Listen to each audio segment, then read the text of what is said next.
दो जवां दिलों में प्यार के अंकुर अस्पताल में फूटे थे। उनका भी कोई अस्पताल में भर्ती था और इनका भी कोई अस्पताल में भर्ती था। दवा खाने पर नज़रें मिली थीं और दोनों एक दूसरे को दिल बैठे। बातें मुलाकात में बदलीं और मुलाकातें प्यार में। जीने मरने की कस्में खाईं और ज़िंदगी साथ बिताने का फैसला कर लिया। 7 जन्म एक दूजे के होकर रहने के वादे के साथ दोनों ने 7 फेरे लिए थे, मगर प्यार में ट्रेजेडी हो गई। दुल्हन बेगानी निकली और पूरे कुनबे को बेहोश कर माल जेवर उड़ा ले गई। बेचारा दूल्हा अब दुल्हन के खिलाफ थाना पुलिस के चक्कर लगा रहा है और बिन दुल्हन के ही माल जेवर की वापसी की मनोहार करता देखा जा रहा है।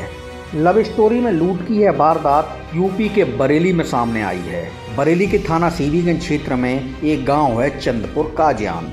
दूल्हा प्रदीप इसी गांव का रहने वाला है और जिस दुल्हन पर परिवार को बेहोश कर माल जेवर चोरी करने का आरोप है वह हल्द्वानी की बताई जाती है। दूल्हे के पिता तोला राम ने बताया कि उनके कुनबे का एक व्यक्ति बीमार था और उसका बरेली के एक अस्पताल में इलाज चल रहा था। बेटा प्रदीप बीमार चाचा की तीमारदारी में अस्पताल आता जाता था। वहीं उसकी मुलाकात कथित नामधारी अनीता से हुई थी। बताया जाता है कि अनीता का भी कोई रिश्तेदार उसी अस्पताल में इलाज करा रहा था। प्रदीप और अनीता अस्पताल में मिलने मिलाने के दौरान एक दूसरे को प्यार करने लगे। उनकी बात शादी तक पहुंच गई। किसान तोलाराम के मुताबिक अनीता के घर वाले बेहद गरीब थे, जिसको देखते हुए उन्होंने बेटे की शादी बगैर दान दहेज के की थी। 13 अक्टूबर को शादी के बाद 2 दिन तो सब कुछ ठीक चला। तीसरे दिन बहू अनीता से शगुन का खाना बनवाया गया। गड़बड़ दोपहर से शुरू हुई।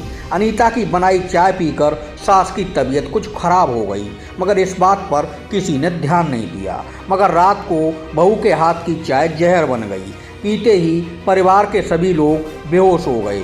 होश आने पर देखा तो बहू अनीता पैसा माल जेवर समेट कर गायब हो चुकी थी।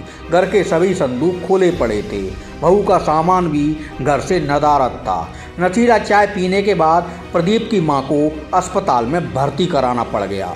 पीड़ित पति प्रदीप ने परिवार के साथ सीवीगंज थाने जाकर आप बीती सुनाई। पुलिस ने आरोपी अनीता के खिलाफ रिपोर्ट दर्ज कर उसकी तलाश शुरू कर दी है। हालांकि अभी तक उसका कोई सुराग नहीं लग सका है।